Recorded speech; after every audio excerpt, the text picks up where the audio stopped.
You're very cliche to say, but I don't mind since my husband wrote those lines. The Josh is really high. Why anybody would tag it like a propaganda? Can anybody guarantee that they wouldn't have said that this is a propaganda film? You actually start feeling like a soldier.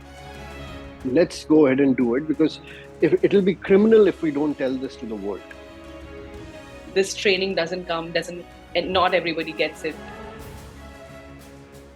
So, hi everyone, joining me are two very amazing people. You have already seen them. They are really soaring high and very louder on the blockbuster screens at the moment. Yami and Aditya, thank you so much for speaking to CNN News 18, and congratulations for Article 370, getting all the good words from critics and all of your audiences as well. How do you feel? Thank you, Sakshi. Thank you. Thank you so much. You're very cliche to say, but I don't mind since my husband wrote those lines. The Josh is really high. And so feeling really good and really grateful. Aditya, I would just curious about this thing that when you make some sort of a film on such sensitive topics, there's always a pressure of becoming an infotainment kind of a piece and then Yeah. not falling on the line of a propaganda based movie, because then you have an audience who can blame you for choosing out such sensitive topics. How did you strike that balance between the movies, the kind of movies, if you were to talk about the Article 370 specifically at the moment as well? See, the first and foremost thing we look for is a great screenplay, a great story. Uh, I really don't think about if it's going to be a propaganda or not propaganda, because the whole point is that I'm telling you chronologically what had happened in those years, which led to the abrogation of Article 370. So for me, the most important thing, the first and the foremost thing is the story. Uh, I really still don't understand why anybody would tag it like a propaganda. Like, if I would have released this film, let's say 3 months back, can anybody guarantee that they wouldn't have said that this is a propaganda film? Or if I would have released it 3 months later, they would have said, "Arey, Kashmir elections are about to happen, or UP elections are about to happen, so they are coming out with this film." So I really don't understand, like, what is the logic there? I'm telling you what happened. The ground reality is in front of you. Post abrogation, there has been almost zero stone pelting incidents which have happened in Kashmir. The tourism has opened up. The schools are open. The internet connections are open. It's the development is happening. So the truth is in front of you. Article 370 happened. There were people who were involved in it. It happened because of certain bureaucrats and intelligence officers and defense personals who worked behind it tirelessly and day in, day out to actually make it happen. And it's a tribute to those people. So I really don't feel that there is anything which should be considered as propaganda. But if still people think of it like that, then you can't stop them. It might be that propaganda is there in their head already. So आप उनको change नहीं करवा सकते. Definitely, definitely. And what kind of intensive research does the team had to undergo? And also, Yami, as I can see the poster right behind you, I saw all the postures as a security as an agent. The postures that you held in the movie while you were holding the guns, they were so proper. They were so nice. What kind of intensive, training were you put through to work on this movie? So, in terms of research, there was quite an intense research, because all of us knew कि Article 370 abrogate हुआ है, but nobody knew how it happened. What was the scene, like behind the scene, what was happening? So it was about a year and a half back where one of my journalist friends actually told me a small little incidents about how behind the scenes, how things were happening between PMO and what was happening on ground in Kashmir. And it was really interesting, and we started researching, and it took us a lot of time. We were 4 writers researching day in and day out for months to figure out, like, get a small bit of information to make it into a story. And when we had the entire research material in front of us, we realized that it's an incredible story. It's a story which needs to be told. It's a story which every Indian should get to know about.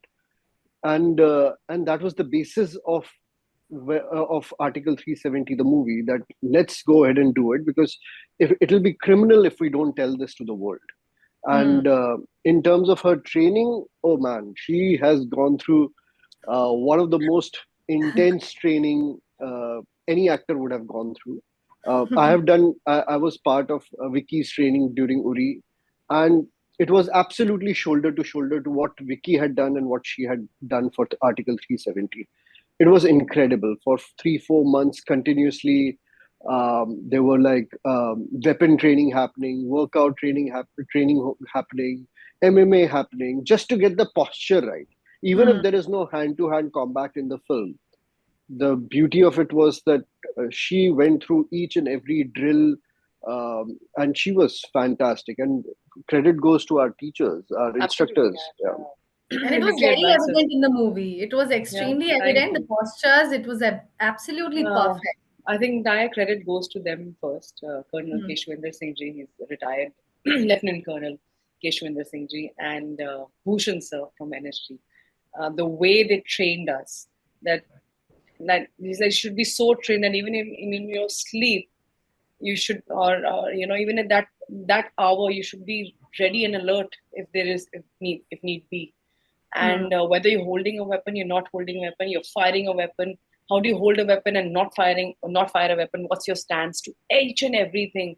And like Indian Army, when they take the ground position, they don't bend, they don't put their knee and their weapon on the floor.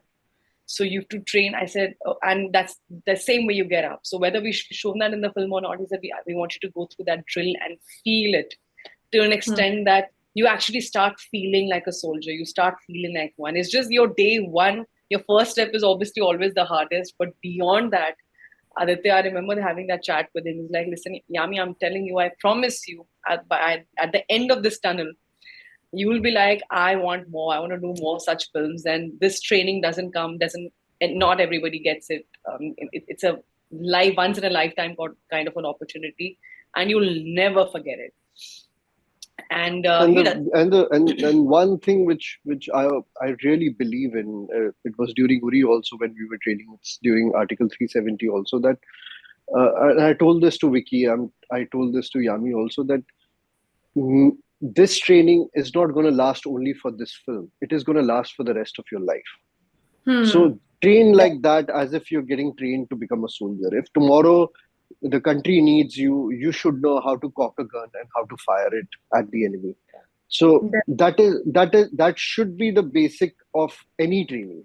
And since I've watched the movie, there are some instances in the movie that I really wanted to highlight, that those were some of the moments that got me goosebumps, and I actually saw audience's reaction also.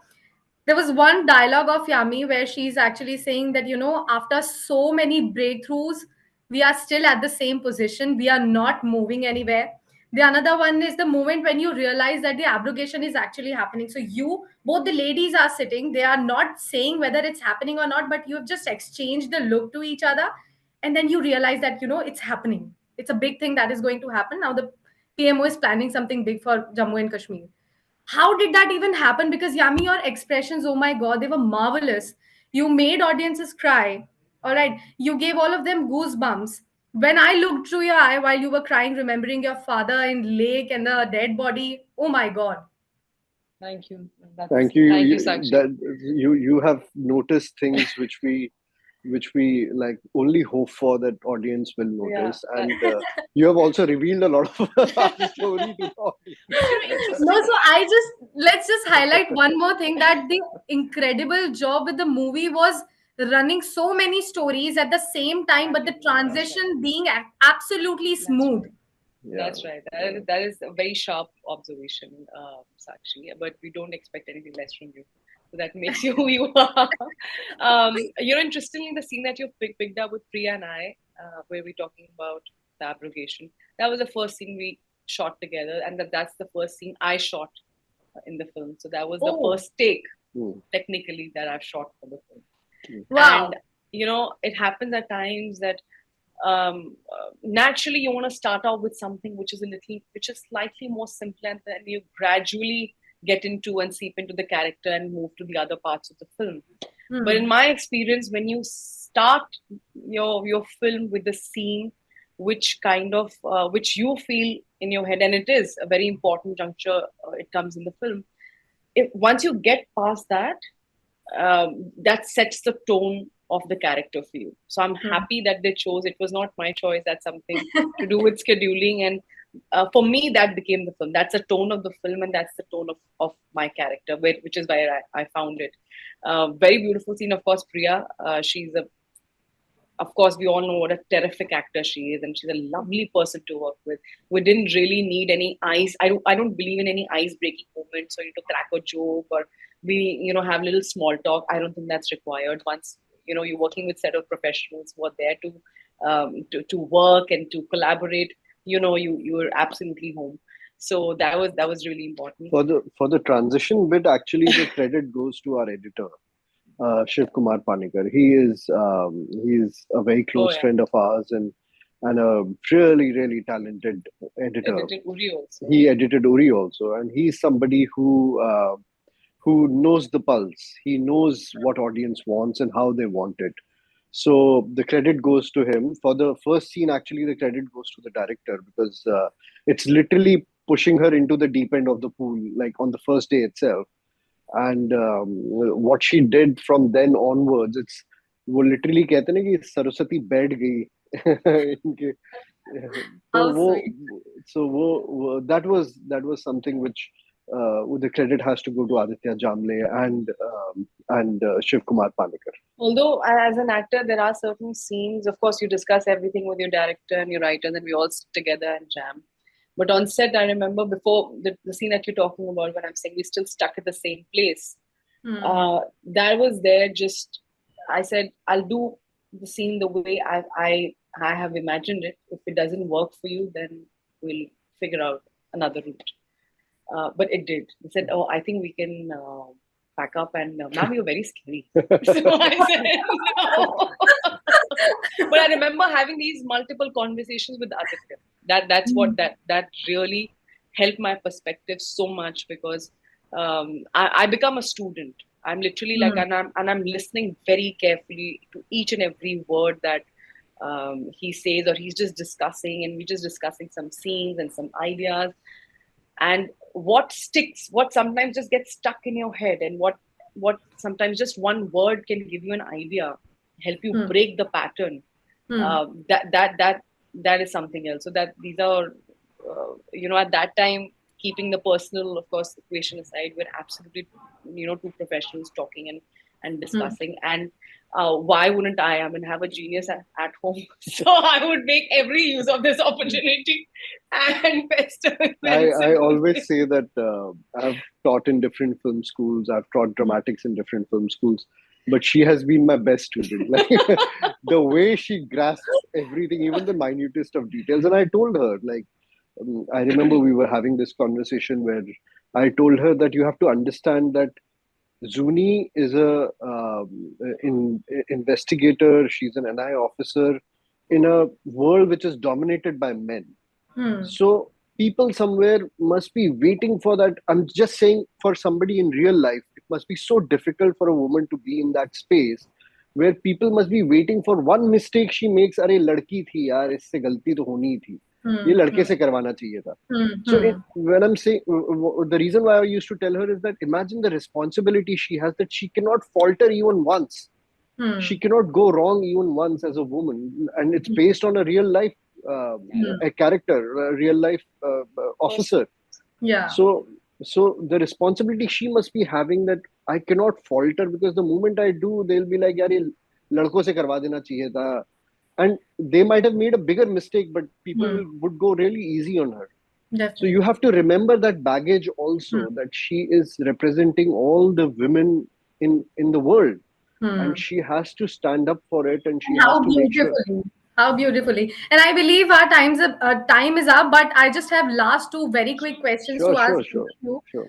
One is about the Gulf countries banning the movie, and this is not the first movie of the year, because before Article 370, fighter was also banned except for UAE. How would you respond to that? Because Indian movies have been a very big thing in the Gulf countries. We have a lot of True. followers there. And second, Prime Minister Modi talking about the movie in one of the events in Jammu. And Yami also has taken cognizance of Prime Minister saying all the praiseworthy words and saying that, movie is coming out, it'll open eyes of a lot of people, give out the correct information. I would just like your stance on both of these events. So on the ban, it was really surprising because our film is against terrorism, and considering all the Islamic nations, great Islamic nations, are against terrorism, I don't know why. It was really surprising. I don't know why they banned it. It has nothing offensive. It has nothing offensive against any religion, and so it was like an absolute surprise because there was no explanation also, and it is an important film for India. It is an important film for every Indian to watch, and the diaspora in Gulf countries, Indian diaspora, it's really big.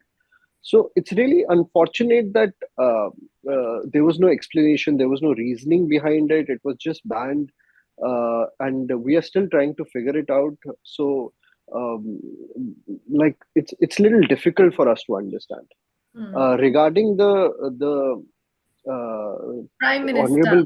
honorable Prime Minister talking about our film. In fact, last night also he casually mentioned it in one of the speeches, and we were like, "Wow!"